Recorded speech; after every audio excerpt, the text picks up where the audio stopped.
Friday Sparkling Insanity.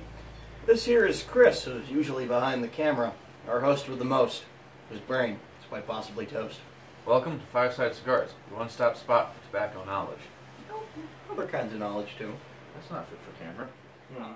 Connor, let's go see what's on his mind today.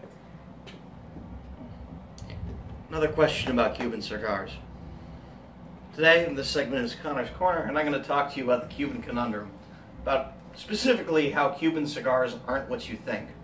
Now, Cuban cigars have this great reputation for being the best in the industry. They're so good. That the people pay crazy amounts of money to get them. And quite frankly, the claim that Cuban cigars are any better than any other brand of cigar is bunk. It's complete bullshit. And so I'm going to explain a little bit why that is. Now, Castro, when he took over and decided, let's make everything all communist, let's nationalize all the industries.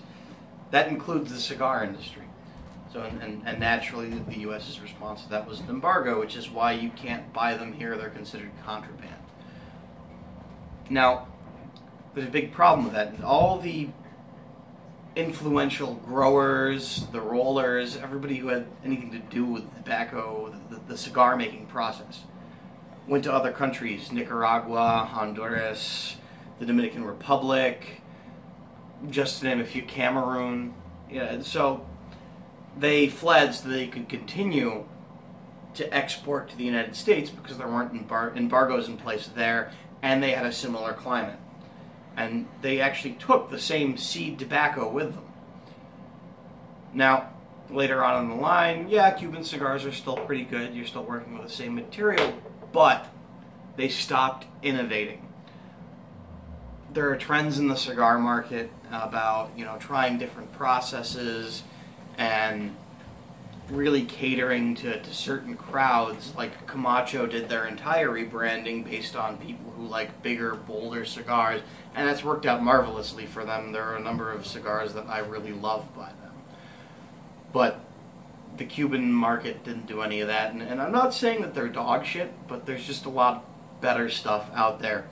And if you want to get close to your classic Cuban taste, try Padron. They're really good. That's all Habano seed tobacco. It's pricey, but it's well worth it. I've never had any issues with any of their cigars. It's a handmade product. Occasionally, with even a reputable brand of cigar, you're going to have canoeing, spots, tunneling. It's going to be tough draw, wrapped a bit too tightly. Sometimes the draw is too loose. Loose. So that's my 2 cents on Cuban cigars, is that yes, there are some of them out there that are good, but most of them you're paying $20 for a dog shit cigar. Would you like to talk about what we're going to be getting into on later this evening? Well, first I'd like to put my 2 cents in on the cigar they smoked last week. I was away being a giant fucking nerd at Anime Boston. I've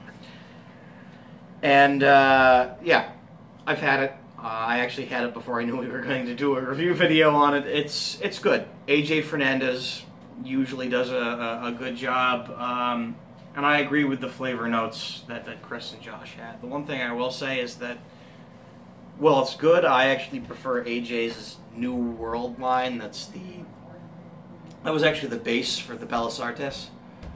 They took the blends for that and did a bit of hybridization with some other stuff. So it's a good cigar. It's actually not too strong. Nice medium. Just strong enough where I like it, but not overpowering. Later on, we're going to be doing a review of the Oliva V series cigar. That's their larger Toro I have, and we're going to smoke that up and see what you think. There's a lot of stuff already out there about the Oliva V series. It's been on the market for a long time. I wanted to do it because it's more of an entry-level cigar and great flavor per price point.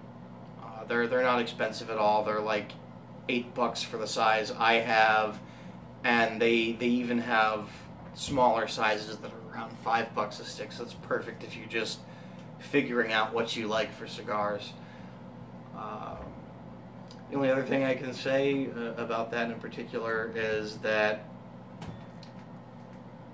just because something's well reviewed, maybe by Cigar Aficionado, Don't mean that you're gonna like it. it doesn't mean you're going to like it. In fact, Cigar Aficionado pretty much takes bribes to give their,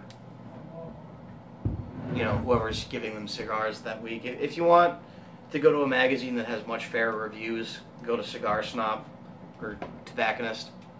Those magazines are better. Or you could just stick here with us because we like you watching. We like you watching. Wink, wink. All right. Till next time, folks. Stay smoky.